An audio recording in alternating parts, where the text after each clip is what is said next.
Examine this image closely. Russian soldiers are cutting an abandoned gas pipeline near.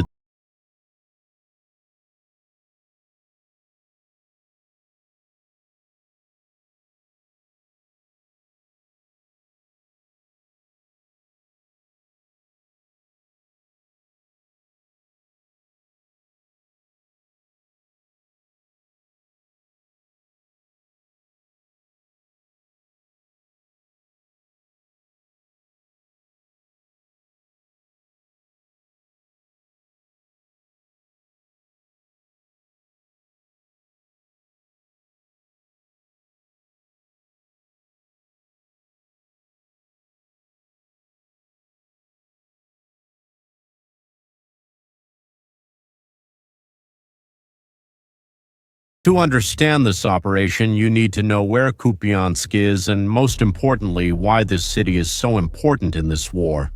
Kupyansk is a city in northeastern Ukraine, in the Kharkiv region, just a few kilometers from the border with Russia. Before the war, about 27,000 people lived there peacefully. There were houses, apartment buildings, schools, a gas station, markets, normal families living their lives. It was an ordinary city. But in February 2022, when Russia invaded Ukraine, Kupyansk fell quickly. The Russians occupied the city in the first days of the war. For months, the population lived under military occupation, and many fled to the west.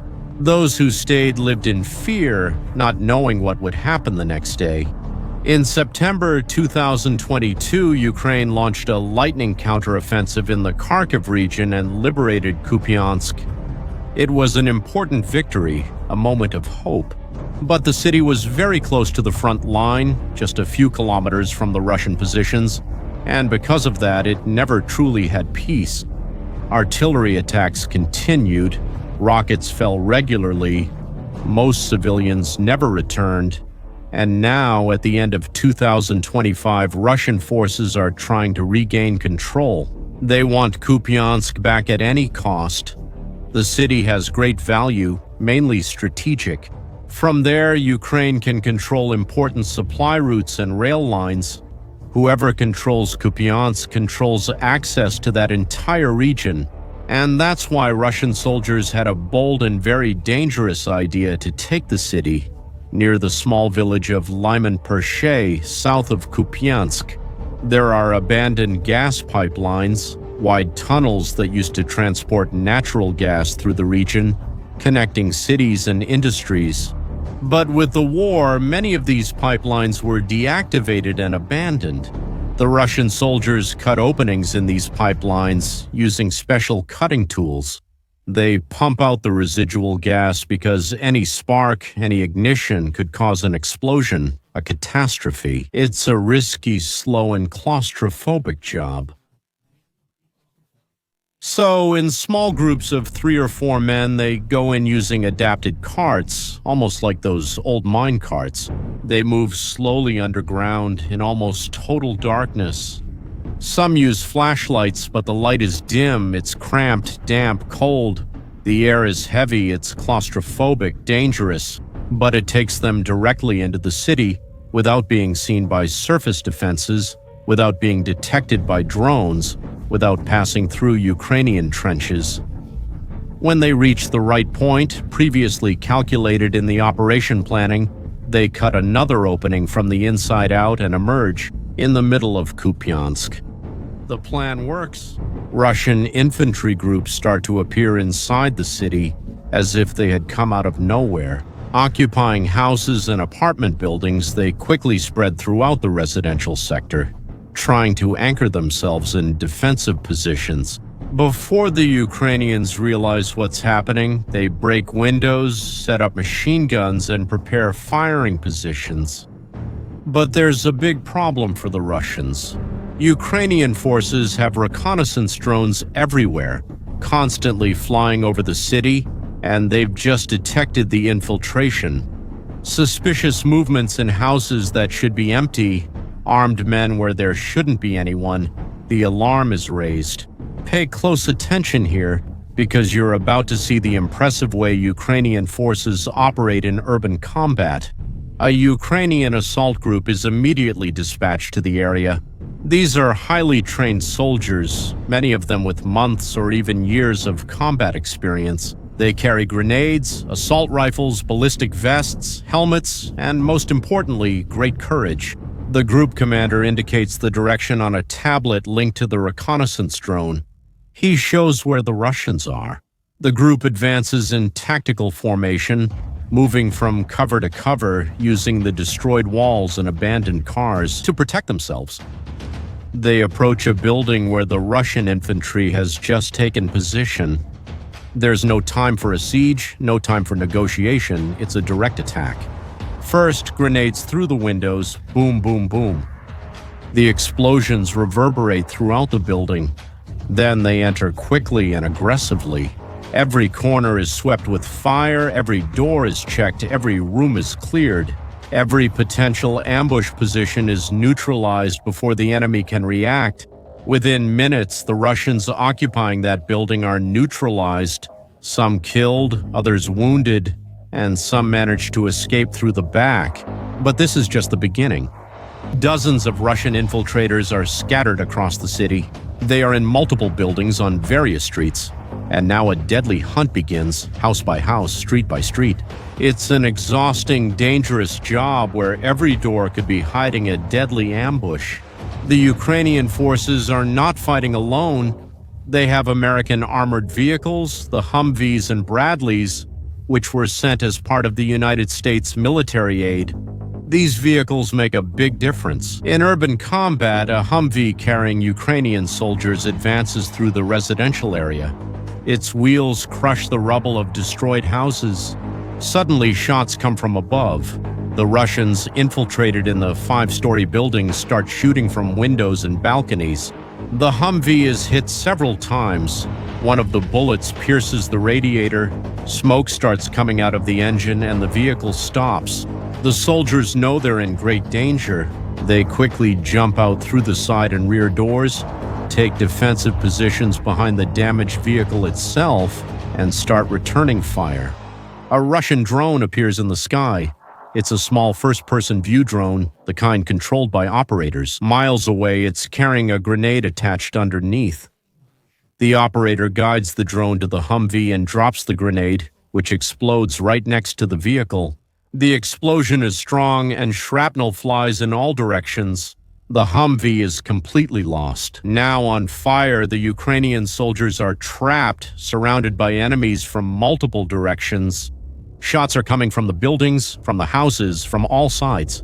They communicate by radio, urgently requesting reinforcements. The situation is critical.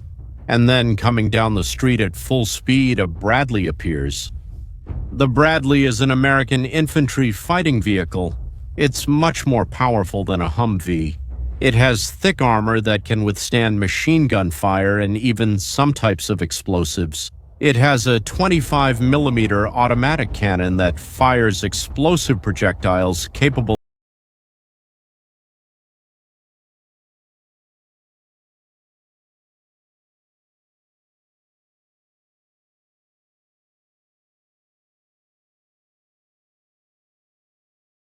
exactly for situations like this, to rescue troops under heavy fire. It speeds through the destroyed streets of Kupyansk with a simple goal: to reach the surrounded soldiers and get them out before it's too late. But the Russians are waiting. They know the Ukrainians will try a rescue in a nearby building. Russian soldiers have an anti-tank guided anti-tank missile positioned in a third-floor window. It's a powerful weapon, capable of destroying tanks. A Bradley wouldn't stand a chance against a direct hit. The Russian soldier aims, waiting for the right moment. The Bradley is about 200 meters away, 150, 100. He fires. The missile launches with a flash of fire and smoke. It flies straight toward the Bradley, but the shooter missed. By just a few meters, the missile whizzes by and explodes on the wall of a house behind the vehicle. That was really close. If it had hit, everyone inside the Bradley would be dead. The Bradley arrives where the soldiers are surrounded. The vehicle's gunner opens fire with the 25mm cannon. Boom, boom, boom, boom. The bursts explode in the windows of the buildings where the Russians are shooting, destroying enemy positions one by one. Walls collapse, glass shatters. The Russians stop shooting and retreat inside the buildings. It's the chance the Ukrainian soldiers needed. They run and climb aboard the Bradley through the rear ramp. The vehicle successfully carries out the extraction, quickly reversing while continuing to fire to cover the retreat. But the battle is far from over. Now comes the most impressive part. The Ukrainian forces have identified that a large group of Russian soldiers is hiding inside a 5-story building in the center of the sector. This building is becoming a base of operations for the infiltrators. From there, they coordinate.